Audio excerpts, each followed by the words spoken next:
Jesus, Lamb of God, worthy is your name. 오늘은 여러분 들어오시면서 교재를 나가주셨는데요. 비유에 대해서 좀 말씀을 드리겠습니다. 이 교재를 보면서 말씀을 드리겠는데요. 예수님에 대한 두 가지 확실한 사실이 있다. 역사적인 사실입니다. 누구도 부인할 수 없는, 모두가 다 인정할 수밖에 없는 두 가지 사실이 있는데, 하나는 예수님은 주후 30년경 로마 총독 빌라도에게 십자가의 처형을 받아 죽으셨다. 이것은 빌라도 문서에도 나와 있고 다 정식 공식 문서에 다 나와 있습니다. 첫 번째고요. 두 번째는 예수님은 비유를 통해 자신의 교훈을 가르치셨다.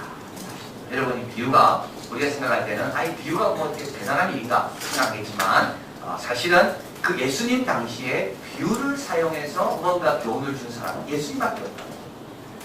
아무도 비유라는 방법을 동원해서 뭔가 교훈하고 가르친 적은 없다는 겁니다. 자, 예수님의 가르침의 3분의 1은 모두 비유입니다.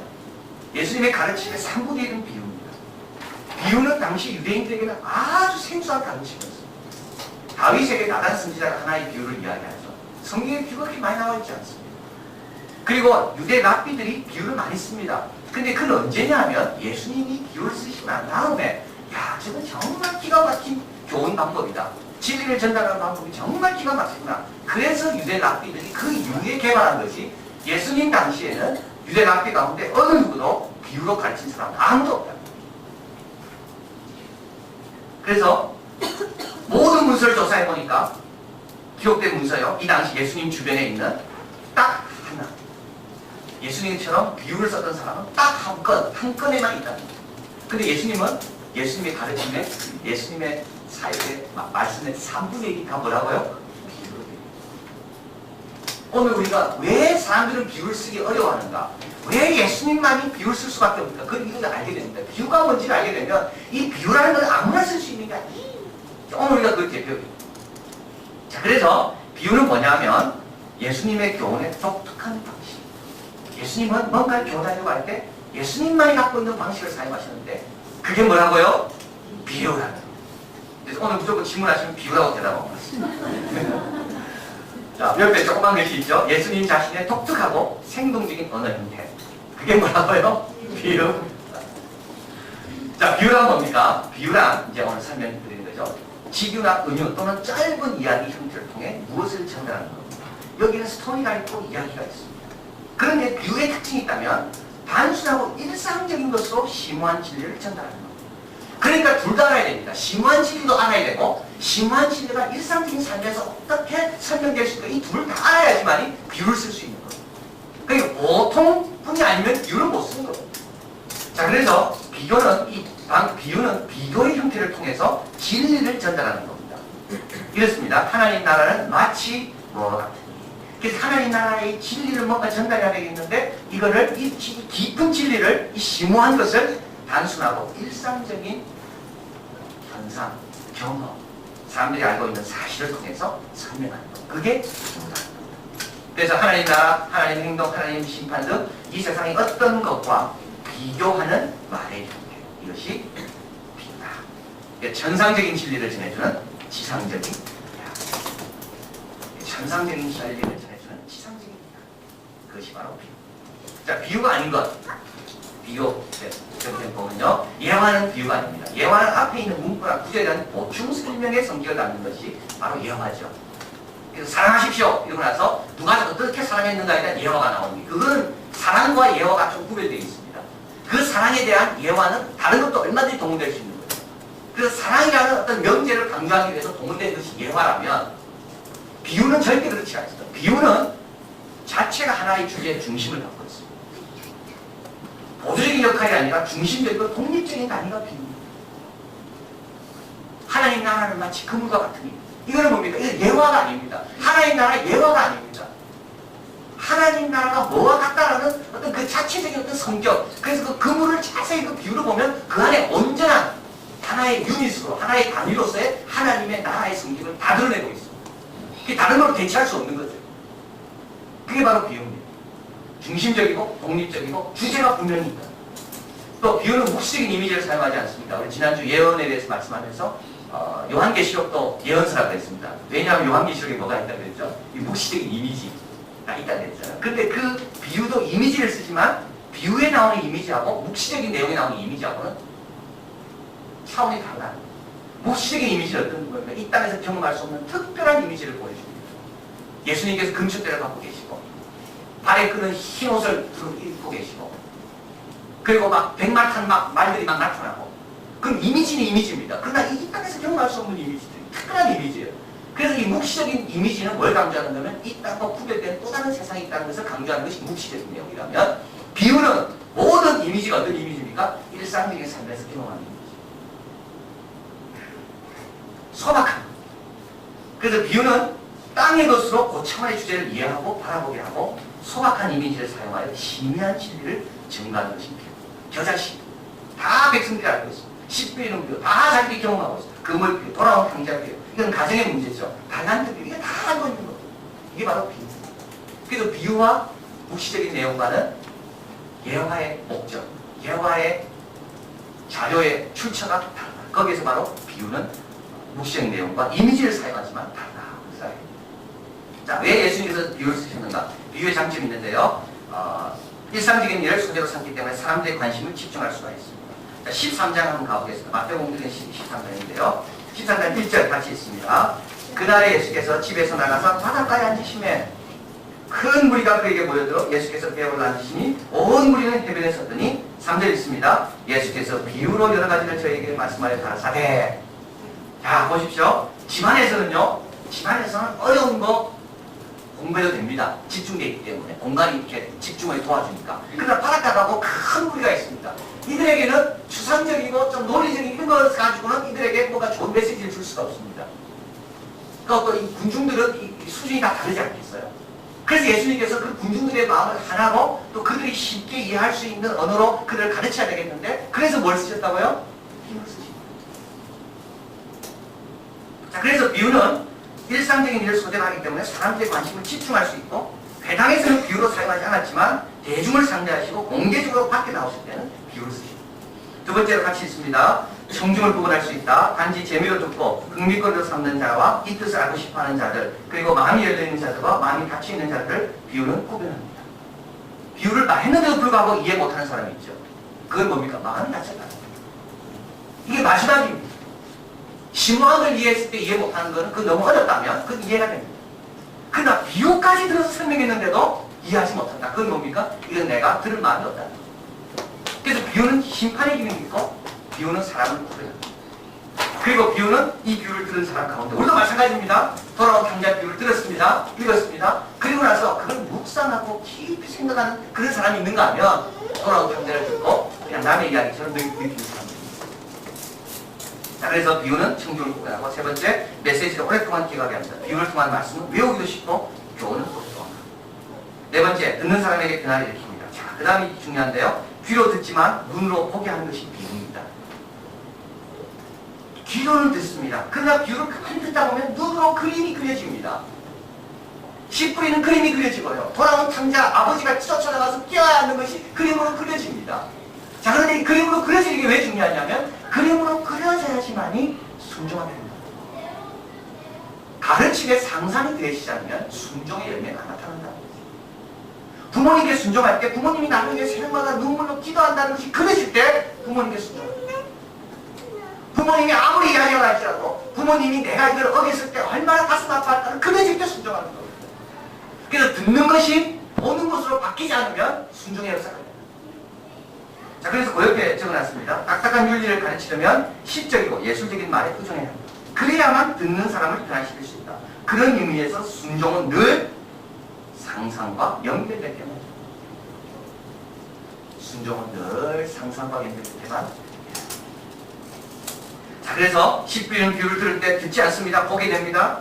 돌아온 탕자의 비유를 들을 때 보게 됩니다. 머리와 가슴이 연결되고 의지에 영향을 미치고 그래서 뭔가 내가 나도 변해야 되겠다는 마음이 들게 되고 그 아버지의 마음을 그려보면서 그 아버지의 기쁨이 되기 위해서 돌아가야 되겠다는 도전을 하게 됩니다. 그래서 예수님은 비유를 통해 우리에게 결단과 헌신을 요구하시는데 따라서 비유를 듣는 모든 사람은 모든 시대의 사람들로 하여금 믿음과 불순종의 갈림길에 서게 하는 것이 비유. 자, 예수님께서 비유의 기능은, 자, 이제 예수님에게 있어서 예수님은 주로 비유를 하나님 나라는 마치 이와 같으니 이렇게 하면서 비유를 말씀하셨는데요. 예수님의 비유를 이해하기 위해서는 하나님 나라가 뭔지 꼭 이해해야 됩니다. 온 땅과 만민들아 주의 음성 듣고 다 깃발로 찬송 부르잖아요. 그 정의와 그 나라 영원하리라 그 찬송 부르는데 거기서 하나님 나라가 나오잖아요. 그 하나님 나라가 뭡니까?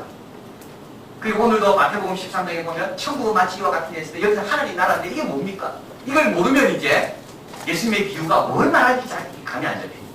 그래서 하나님 나라가 뭔가 여기서 이제 우리가 알아야 되고요. 그 다음에 이제 그 비유로 넘어갑니다. 자, 하나님 나라는 이건 이스라엘 역사와 관련되어 있습니다. 하나님 나라는 갑자기 예수님이 갖고 나오신 주제가 아니고요. 이스라엘 백성들이 꿈꿔왔고 기다려왔던 그 어떤 역사의 절정에 이루어질 수 있는 그것이 뭐냐면 하나님의 나라. 그러니까 메시아가 오면서 이루어지는 것이 하나님의 나라입니다. 자, 하나님의 나라는 이스라엘이 그 절정에 도달에 관한 것이며 이스라엘 역사가 그 절정적인 순간을 향해 나아가고 있는 것에 관한 내용이 바로 하나님의 나라입니다.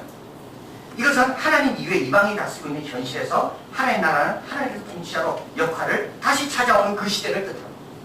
그래서 다윗 시대가 회복되는 것. 다윗과 같이 그런 하나님이 보낸 또 하나님 스스로가 우리에게 메시아가 돼서 이 나라를 온전하게 된 이방의 통치, 로마, 페르시아, 바벨론 통치가 아니라 이제는 하나님만이 우리를 다스리는 그 시대가 오는데 그게 뭐냐고 이스라엘 백성들에게 하나님 나라. 자, 두 번째. 그런데 예수님이 오면서 하나님 나라가 바뀌게 됩니다. 예수님이 오셔서 사람을 다 고치시죠. 그러면서 하나님 나라는 뭐냐면 하나님의 능력이 실현되는 곳, 지혜와 축사가 일어나는 것이 하나님 나라가 일어났다는 말이고 또 하나님의 임재뿐만 아니라 하나님을 주인으로 섬기는 생활 속에서 빠져. 이거는 이제 정책인 게 아니고요. 이건 뭡니까? 관계적인 걸로 바뀌는 거예요. 이스라엘에서는 정치적이고 영토적인 걸 생각했습니다. 그런데 예수님이 오셔서 하는 걸 가만히 보니까 이거는 정치와 영토와 상관없는 거예요. 이건 개인의 마음에 일어나는 것이고 이건 어떻게 보면 온 우주에 일어나는 거고 이건 이스라엘 역사만의 문제가 아니라 온 우주와 관련됩니다. 그리고 세 번째는 하나님이 왕이 되시길 기대는 사회정치고 네 번째는 하나님의 왕권 안에 살아가는 공동체 교회고 또 마지막으로는 최후의 나라, 영원한 나라, 종말 문제. 그래서 하나님의 나라는 이렇게 좀 다양한 성격을 갖고 있는 거예요. 그래서 하나님의 통치가 이런 데서 때 병도 낫게 되고 또 하나님의 임재 가운데 들어갔을 때 하나님의 평안도 주시는 그게 하나님의 나라고 그러나 하나님이 왕이 되셨을 때 실제로 다스릴 수 있는 그와 같은 것을 기대되는 나라가 또 하나님의 나라고 또 교회 안에서 하나님의 왕권 안에 살아가는 새로운 공동체가 만들어졌는데 이게 또 하나님의 나라의 또 모습이고 그리고 그러나 우리는 계속 완성된 주님 다시 오실 때 그 완성을 향해 종말론적 성격을 갖는 게 하나님 나라. 자, 그래서 3번 보면요. 예수님의 하나님 나라에 대한 선포입니다. 하나님 나라는 예수님께서 자신의 사역을 통해 시작되고 있음을 선포합니다. 이게 동전난 거죠. 역사의 절정을 향해 이스라엘 백성들이 하나님 나라가 오기를 사모하고 기다렸는데 이때 예수님께서 그 절정이 누구와 더불어 왔다고요? 이게 예수님과 더불어 왔다. 그게 예수님께서 회개하나 천국이 가까웠다는 말이 많았던 게 있습니다. 그 너희들이 기다려왔던 그 역사의 절정이 누구냐? 누구 통해 왔냐? 나를 통해 왔다. 나를 통해. 자신의 현존과 사역을 통해 하나님의 나라가 이 세상 속에 밀치고 들어왔다. 이 세상을 뚫고 들어온 것. 그리고 예수님께서 이 세상에 뚫고 들어온 것을 보여주시고 가르치시고 선포하시고 그래서 예수님의 가르침에 어떻게 보면 큰 주제는 뭐냐면 당신들이 기다려왔던 그 하나님의 나라가 나와 함께 나로 더불어 이 땅에 시작되었다. 병을 낳은 걸 통해서 봐라. 교회 공동체가 만들어진 것을 봐라. 그리고 어린아이, 노인 할 것 없이 다 주님께 나와서 하나님 속에서 지난주에 요엘서 예언에 대한 말씀 드린 것처럼 말세에 내가 내용을 남종과 여종에게 부어주리니 이 성령 받은 걸 봐라. 나로 인하여 하나님 나라를 이 땅으로 두고 돌아와. 그러면서 예수님께서 비유를 통해서 하나님 나라, 뚫고 들어온 하나님의 나라, 이스라엘 백성이 갖고 있는 정치적인 공간적인 나라가 아니라 예수님을 통하여 시작된 하나님의 나라. 그게 뭔가를 비유로 말씀하십니다. 자, 그래서 여러분 보십시오. 비유는 이야기 세계 속으로 우리를 들어가도록 초대합니다. 비유가 이야기인 이유가 있습니다. 우리는 이야기를 쓰다 보면요, 그 세계 속에 내가 몰입하게 되죠. 이야기의 장점이 그렇습니다. 이야기의 장점은 이야기는 나로 하여금 어떤 특정한 세계 속으로 초청합니다. 남에 대한 이야기할 때도 마찬가지입니다. 남에 대해서 내가 굉장히 좋은 이야기를 해주면요, 그 이야기를 듣는 사람은 그 사람의 어떤 특정한 세계, 그 사람을 평가하고 좋아하고 칭찬할 수 있는 그 세계로 내가 초청해 들어가는 거예요. 그 사람에 대해서 내가 막 공감을 하잖아요. 그러면요, 나는 또 나도 모르게 그 세계 속으로 초청해 들어가는 거예요. 그래서 이야기하는 것이 나름대로 세계를 만드는 거예요. 그리고 그 세계가 틀렸다는 것을 인정할 때까지는 그 세계가 나를 주관하고 있습니다. 자, 그래서 예수님을 통해서 밀치어 들어온 하나님의 나라. 그래서 백성들을 하나님, 예수님은 이야기를 통해서 그 세계로 초대하는 겁니다. 어떤 세계? 하나님의 나라. 자, 그래서 그 이야기 때문에, 그 다음이 중요합니다. 같이 읽을까요? 그 이야기 때문에 사물을 다르게 보게 하고, 청중으로 하여금 하나님과 자신과 인생 자체에 대한 다른 방식으로 보도록 초대하게 합니다. 그게 바로 비유, 하나님 나라에 대한 비유의 목적입니다. 예수님을 통하여 이 세상에 침입해 들어온, 밀치고 들어온 그 하나님의 나라, 그 하나님 나라의 그 세계를 예수님께서는 비유를 통해서 말씀해 주고, 자, 그래서 이 비유 속에 우리가 들어가서 그 세계, 새로운 세계죠. 그냥 세계 말고 이 비유가 우리에게 제공하는 그 세계에 있다 보면 세 가지가 바뀝니다. 첫째는 뭐냐면 예수님이 보는 방식으로 보게 됩니다. 습관화된 것으로부터 방식으로부터 벗어나게 됩니다. 죄인은 벌받아야 된다 생각했는데요, 돌아온 탕자의 비유에서 아버지가 그 아들을 위해서 막 뛰쳐나온 걸 보면서 습관적으로 보는 방식이 바뀌게 돼요. 죄인은 보는 게 바뀌게 돼요. 돌아온 탕자 비유가 어디서 나온 겁니까? 이 배경입니다. 예수님께서 세리와 죄인들과 이야기하고 있으니까 바리새인과 서기관들이 예수님을 비난하는 겁니다. 저 죄인들과 왜 이야기한다? 그때 예수님께서 천국을 만지면서 시작한 겁니다. 그래서 이 예수님의 하나님 나라의 세계에서는 죄인들을 어떻게 본다고요? 죄인들을 긍휼과 자비로 보는 세계입니다. 그래서 이 비유 속에 들어가면 보는 관점이 예수님처럼 바뀌게 되는 겁니다. 그럼 그 세계가 그 예수님 만든 우리에게 제공하는 그 세계는 그렇게 보도록 되어 있습니다. 그 세계에 들어가면. 그 다음에 두 번째는 그가 중심을 잡는 방식으로 중심을 잡게 합니다. 이건 인습이 아니라 하나님의 중심. 굉장히 중요한 말입니다. 내가 중심을 어디에 두고 있는가? 많은 사람들은 정의의 중심을 두게 되죠. 이거 한 번 잘못했으면 한 대 맞아라. 정의, 요과 같은 겁니다. 그러나 하나님 나라는 정의가 아니라 자비의 중심을 두고 있다.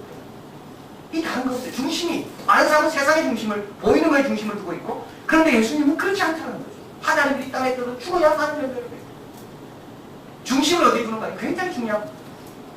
그 다음에 세 번째로는 그가 사는 방식에 따라 살게 합니다. 경계선을 초월하는 새로운 윤리와 모든 사람이 하나님의 사랑받는 새로운 사회 비전에 따라 삶을 삽니다. 자, 그래서 이제 예수님의 비유를 쫙 듣다 보면은 보게 되는 거죠. 뭘 보게 돼요? 새로운 세계를. 그 세계가 무슨 세계라고? 하나님의 나라라고. 또 비유라고 하시는 분이 계세요. 그 세계는 하나님의 나라. 엄청난 거죠. 그리고 하나님의 나라를 보게 되면 그 나라에는 중심이 세상과 다르다는 걸 알게 되고, 그 나라는 바라보는 게 다르다는 걸 알게 되고, 그 나라는 행동도 달라야 되는 걸 알게 되고, 그 때문에 이 비유는 안 납니다. 비유 속에 엄청난 힘이 들어가 있습니다. 자, 그래서 고역에 조그만 글씨로 있습니다. 같이 있습니다. 인습이나 제도에 의존하지 않는 하나님과의 관계 속에 살아가는 방식으로 초대하는 것, 하나님에게 중심을 둔 변화의 길을 가르치는 것, 성령 안에서의 생활을 살아가게 하는 것이 예수님이 초대하는 삶이고, 그 삶의 모습이 어디에 들어와 있다고요? 비유에 들어와 있다. 자, 따라서 비유는 예수님을 인해 도래한 하나님 나라 안에서 자신을 들여다보게 하고 새로운 것을 내다보게 합니다. 즉 비유는 자신을 비추어오는 거울이며, 하나님 나라 안에서 내가 누군가, 빛과 소금이라는 거죠. 하나님 안에서 내가 누군가, 나는 작은 겨자씨 같지만 내가 잘 자라기만 하면 큰 나무가 클 수 있다는 것을 하나님 나라 안에서 내 자신을 보게 하는 거예요. 다 상대방도 보게 하고, 그리고 거울이며 새로운 것을 내다보게 하는 창이다. 예수님이 보듯이, 예수님이 중심을 잡듯이, 그리고 예수님이 바라보는 방식에 따라서 비유가 오히려 나옵니다. 자, 그래서 오늘 본문에 나와 있습니다. 여러분 참 이 본문에 보면 이렇게 나와 있죠. 이 백성들이 마음이 완악하여져서 그 귀로는 15절 듣기에 둔하고 눈으로 감았으니 눈으로 보고 귀로 듣고 마음으로 깨달아 돌이켜 내게 고침을 받을까 두려워하며. 이 말은 뭡니까? 예수님께서 이 귀한 비유를 아무리 안 주겠다는 말이에요. 이 엄청난 이 파워가 있는 다이나마이트와 같은 이 세계를 제공하는 것을 예수님이 아무리 안 주겠다는 말이에요. 그렇게 말 안 듣고 그렇게 완악한 사람들에게는 이 비유를 숨기겠다는 말이에요. 그러나 또 제 아들처럼 주님을 사랑하고 겸손히 섬기는 자에게는 이 비유를 예수님께서 제공합니다. 큰 무리들이 먹지 않는 양같이 많은 자들입니다. 예수님께서 비유를 통하여 그들에게 볼 수 있는 새로운 세계를 열어주시겠다. 자, 비유 해석을 위해서 1번 예수님의 삶의 정황을 이해해야 됩니다. 비유를 해석하려면요. 그래서 항상 비유는 그냥 나온 게 아닙니다. 어떤 특별한 상황이 있습니다. 예를 들면 질문에 대한 응답으로 비유가 나왔습니다. 예수님이 본 것에 대해서 마음이 너무 아파서 비유가 나왔습니다. 누가복음 10장 29절 같이 있습니다. 이 사람이 자기를 옳게 보이고 예수께 여짜오되 그러면 내 이웃이 누구오리까? 이 질문에 대해서 무슨 비유가 나왔을까요? 선한 사마리아인 비유. 내 이웃이 누굽니까? 물으니까 예수님께서 비유로 선한 사마리아를 말씀합니다. 자, 그 다음에 누가복음 15장 1절 같이 있습니다. 모든 세리와 죄인들이 말씀을 들으러 가까이 나오니 바리새인과 서기관들이 원망에 가로되 이 사람이 죄인을 영접하고 음식을 같이 먹는다 하더라. 여기에서 무슨 비유가 나왔어요? 그럼 탕자 비유가 나옵니다. 또 무슨 비유가 나옵니까? 여기 세 가지가 나옵니다. 15장에. 이런 드라크마를 찾는 비유가 나오고 이런 양을 찾는 비유가 나오고. 그러니까 비유라는 게 그냥 나온 게 아닙니다. 어떤 특별한 상황이기 때문에 항상 그 앞 구절을 봐셔야 됩니다. 이 비유를 정확하게 이해하기 위해서는 그 앞에 어떤 구절이 있는가를 봐야 됩니다.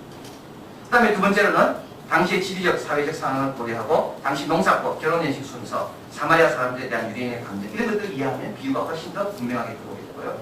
예수님의 설계 주제인 하나님 나라를 염두에 넣어줘야 돼요. 예수님께서 우리에게 보여주고자 하는 그 세계, 하나님 나라는 어떤 것인가? 예수님이 오면서부터 이 땅에 뚫고 들어온 하나님의 나라. 그 다음에 넘어갑니다. 비유가 누구를 향해 주어진 것인지 살펴볼 필요가 있습니다. 비유가 누구를 향해? 자, 마태복음 20장에 나오면 포도원 비유에서 여러 종류의 일꾼이 나옵니다. 아침 6시에 고용된 사람, 아침 9시, 그 다음에 오후 5시, 그리고 1시간만 일한 사람이죠. 자, 이걸 딱 들을 때 이 비유의 주 대상이 누군가? 이 비유에서 예수님이 누굴 지금 하나님 나라에 대해서 이야기하면서 그 사람이 꼭 들어야 될 게 뭐냐? 바로 앞구절에 나와 있습니다. 19장 30 같이 있습니다. 그러나 먼저 된 자로서 나중되고 나중된 자로서 먼저 될 때가 많으니라. 천국은 마치 푼분을 얻어 포도원에 들여보내기는 아침에 나간 집주인 같으니. 자, 여기서 이 비유는 누구에게 주시고 싶은 말씀일까요? 먼저 된 자. 먼저 된 자가 천국에 볼 수 있다. 그래서 항상 구절을 볼 때, 예를 들면 돌아온 탕자 비유에서 중심이 누굽니까? 거기는 큰아들, 작은아들, 아버지. 큰아들이죠. 그러나 그 큰아들을 우리가 내가 큰아들처럼 되지 않기 위해서는 어떻게 아버지 마음을 알아야 되는 거죠. 그렇게 이어져야 되는 거예요. 그 다음에 5번 봅니다. 같이 있습니다. 비유가 전해주려는 하나의 중심 포인트를 잡으려고 해야 한다. 하나의 초점, 중심적 주제가 비유에 있습니다. 이에 근거해 비유를 해석하고 이해해야 합니다. 거기에 보면 알레고리라는 해석이 있습니다. 이는 비유에 나오는 모든 등장인물, 배경, 요소 하나하나에서 특별한 의미를 부여하려는 해석입니다. 이거는 비유하고는 상관없습니다. 비유는 그렇게 해석하면 안 된다는 거죠. 예를 들어 어거스틴은 선한 사마리아 비유에서 여관을 교회라고 본 겁니다. 선한 사마리아 사람은 예수님으로 보고 도적은 사탄으로 보고 돈은 생명이라는 약속으로 보고 감동하는 사람은 아담이라고 본 겁니다. 그래서 거기서 예수님이 사용하신 여러 가지 이야기 가운데 구성구성 요소마다 다 특별한 의미를 부여하는 이걸 뭐라고 하냐면 알레고리 해석이라고 합니다. 비유는 그렇게 해석하지 않는다. 여기 이 비유의 중요한 건 뭐라 그랬습니까? 이 비유에서 내 이웃이 누굽니까? 자, 그래서 마지막으로 예수님의 비유가 오늘 우리에게 무엇을 말씀하는지를 들어야 됩니다. 어떻게 보고 중심을 어디서 잡아야 되고 어떤 삶으로 가르쳐야 되는지. 자, 그래서 이제 그 결론을 봅니다. 비유는 짧은 이야기입니다. 그러나 이 이야기는 새로운 세상을 우리에게 보여줍니다. 이 새로운 세상이 바로 하나님의 나라입니다. 예수님의 오심으로 시작되고 완성을 향해 움직이고 있는 하나님의 나라. 예수님의 비유는 이런 삶을 살아야 하는 세계를 보여주고 그 세계로 우리를 초청합니다. 그리고 그 세계 안에서 우리는 예수님처럼 사랑과 역사를 보고 예수님처럼 삶과 생각의 중심을 잡고 예수님처럼 살아가고 성령 안의 삶을 살아야 됩니다. 그래서 주님은 우리에게 뭐라 말씀합니까? 그런즉 비유를 들어라. 이런 비유는 예수님밖에 사용할 분이 없습니다. 자, 문제풀이 한번 해봅니다. 다음 구절 읽어보겠습니다. 같이 있습니다. 그러므로 누구든지 나의 이 말을 듣고 행하는 자는 그 집을 반석에 지은 지혜로운 사람 같으니 비가 내리고 장수가 나고 바람이 불어도 그 집에 뿌리치되 무너지지 아니하나니 이는 주초를 반석 위에 세운 용거요 나의 이 말을 듣고 행치 아니하는 자는 그 집을 모래 위에 지은 어리석은 사람과 같으니 비가 내리고 장수가 나고 바람이 불어 그 집에 뿌리치매 무너져 그 무너짐이 심하니라. 예수님께서 마지막으로 이제 산상수훈의 마지막에 결론 부분에 이 비유를 말씀합니다. 그래서 뭘 강조하실까요? 예수님이 말씀하신 그 듣고 잘 행하는 것이 반석의 집이라고 합니다. 그러나 여러분 반석의 집을 짓는 게 쉽습니까? 어렵습니까? 어렵습니다. 시간도 많이 걸립니다. 오래 위에 짓는 게 훨씬 쉽습니다. 그러나 주님은 어떻게 하라고요? 고생스럽지만 반석의 집이라. 그래야지 노아 방주처럼 비가 나고 홍수가 나도 절대 쓸려가지 않고 오히려 세상을 구원하는 도구가 됩니다. 그러면서 이 비유를 마지막에 봤습니다. 산상수훈의 결론. 자, 그 다음에 그 다음 나와 있는 비유를 읽으면서 천국은 마치 무엇 같다고 느껴지는가? 예수님이 바라보는 방식, 예수님이 중심을 어디에 두고 계신가? 예수님의 삶은 어떨까? 한번 생각해 봅니다. 같이 있습니다. 또 비유를 베풀어 가로사대 천국은 마치 사람이 자기 밭에 심은 깨닫지 않은 것 같으니 이는 모든 씨보다 작은 것이오되 자란 후에는 나무보다 커서 나무가 되매 공중의 새들이 와서 그 가지에 깃들이니라. 자, 천국은 어떤 것이라고요? 하나님 나라는요, 하나님 나라 세계 속에 살려면 어떻게 해야 됩니까? 제가 미술 치는 이유가 있죠. 여기서 강조하는 게 뭡니까? 잘해야 되는 겁니다. 잘하지 않으면 아무 소용 없습니다. 하나님 나라에서 내가 그 세계 속에서 하나님의 영광을 드러내는 복된 삶을 살려면 어떻게 해요? 크고 작은 게 문제가 아닙니다. 출발이 문제가 아니라 아무리 커도 잘하지 않으면 소용없고 아무리 작아도 잘할 수 있는데 안 잘하면 소용없다는 거예요. 여기서 강조하는 건 잘하는 거예요. 잘하기 위해서는 견뎌야 되고 이겨내야 되고 지속해야 되고 인내해야 된다는 거예요. 그래서 하나님 나라의 그 세계 속에서 내가 쓰임받기 위해서 어떤 요소가 내게 필요하다고요? 사랑도. 그 세계 속에는 내가 중심을 어디에 잡아야 되는가? 성장에 잡아야 돼요. 지난주 설교하면서 제목이 하나도 생각지 않나요? 이들은 어떻게 천재가 되었는가? 중국의 최고의 인재가 되었는가? 중국 사람입니다. 그 사람은 그 고등학교밖에 못 나왔어요. 그 사람은 기자였어요. 기자였는데 그 사람은 중국이 지금 교육이 한국보다 심각하다고. 그래서 이 심각한 교육 문제를 어떻게 해결할까 고민하다가 그 나름대로 교육에 대한 책들을 적기 시작했어요. 근데 이제 한 여학생이 시골 출신 여학생인데 집이 너무 가난하고 돈이 없어가지고 마지막 남은 돈을 가지고 뭘 할까 하다가 책방에 가서 이분이 쓴 책을 샀습니다. 그리고 나서清华대학, 베이징대학 어떻게 가는가에 대한 그런 책들을 읽고 얘가 도전을 받아가 이 사람에게 편지를 보는 거예요. 나는 당신의 책을 읽고 다시 용기를 가지고 나는清华대학 가기 위해서 나는清华대학 갈 때까지 나는 내 꿈을 포기하지 않고 열심히 노력할 것이다. 이 편지를 받아요. 근데 이 사람이 이 편지를 받고 충격을 받고 왜냐하면清华대학이 자기 원래 의도는 그게 아니었다는 거예요. 그래서 그 사람이 지난주 설교할 때 말씀드린 그 책을 지고 성공이 중요한 게 아니라 성장이 중요하다. 얼마나 내 자신이 되는가가 중요하지. 근데 이건 하나님 나라가 마찬가지예요. 얼마나 내가 성장하는가, 얼마나 내가 변화되는가. 그래서 여기서 지금 하나님 나라의 세계를 보여주면서 하나님 나라의 세계는 깨닫지 않아가 그것이 잘하는데 결국 잘해야 열매맺고 잘해야 세계들이 기쁩니다. 자, 그 다음에 또 있습니다. 같이 있습니다. 또 비유로 말씀하시되 천국은 마치 여자가 가로수 말 속에 갖다 넣어 전부를 불쁘게 한 누룩과 같으니. 천국은 가만히 있지 않고 계속 변하면서 하나님의 나라는 하나님의 그 나라, 하나님의 세계는 이렇게 작은 것 같지만 자꾸 부풀어서 엄청나게 커지게 변한다. 그래서 그렇게 얘기해봤습니다. 그 다음에 또 있습니다. 천국은 마치 밭에 감추인 부와 같으니 사람이 이를 발견하며 숨겨두고 기뻐하여 돌아와서 자기 소유를 다 풀어 그 밭을 삽니다. 천국은 또 어떤 것입니까? 여기서 강조하는 거죠. 기쁨 아닙니까? 기쁨. 천국 생활 잘하려면요, 기쁨으로 헌신하는 것입니다. 억지로 헌신하는 사람은 천국 생활 못합니다. 귀한 걸 발견했기 때문에 팔지만 얼마나 기쁘게 팝니까? 그래서 이게 천국의 세계를 보여주면서 여기는 기쁘다는 거예요, 주님께서. 헌신하고 충성하지만 여기 왜냐하면 너무 귀한 걸 발견했기 때문에. 그 다음에 있습니다. 또 천국은 마치 좋은 진주를 구하는 장사와 같으니 그 길에 값진 진주를 만나면 가서 자기 소유를 다 팔아 그 진주. 여기서 강조하는 게 뭐죠? 예? 동사. 구하는 거. 답을 다 적어놨잖아요, 거기다가. 구하는 자가 찾는다는 겁니다. 가만히 있으면 절대 귀할지도 모르고 발견해도 갈지도 모릅니다. 구하는 자. 그러니까 천국은 하나님이 만든 이 세계는 누가 많은 것을 경험할 수 있는가 하면 구하는 자만이 경험할 수 있다는 거예요. 이게 하나님의 세계라는 거예요. 마지막으로 있습니다. 또 천국은 마치 바다에 치고 각종 물고기를 모은 그물 같으니 그물이 가득하며 물을 가르고 끌어내 앉아서 좋은 것은 그릇 담고 못된 것은 내어봅니다. 세상 끝으로 일하리라. 천사들이 와서 의인 중에서 악인을 가다내어 풀무에 던지더니 거기서 울며 이를 감이 있으리라. 주님께서 이런 심판에 대한 하나님 나라는 어떤 기능도 있습니까? 우리 하나님 나라는 뭐 좋은 게 좋고 뭐 이렇게 그냥 넘어가는 나라가 아니에요. 하나님 나라는 마지막에 심판입니다. 옳고 그름을 구별하는 그게 바로 하나님입니다. 자, 그래서 비유는 다시 말하면 비유는 우리에게 한 세계를 보여주고 새로운 세계, 그 세계 속에서 그 세계를 많이 관찰하니까 거기에서는 이 세계 속에 살아가려면 중심은 어디 잡아야 되고 어떻게 세상은 사람을 바라봐야 되고 그런 애가 어떻게 살아야 되고 근데 그것이 결국 어떤 삶이냐면 성령 안에서 삶이고 예수님의 삶. 그것이 바로 예수님의 비유의 가치. 기도하겠습니다.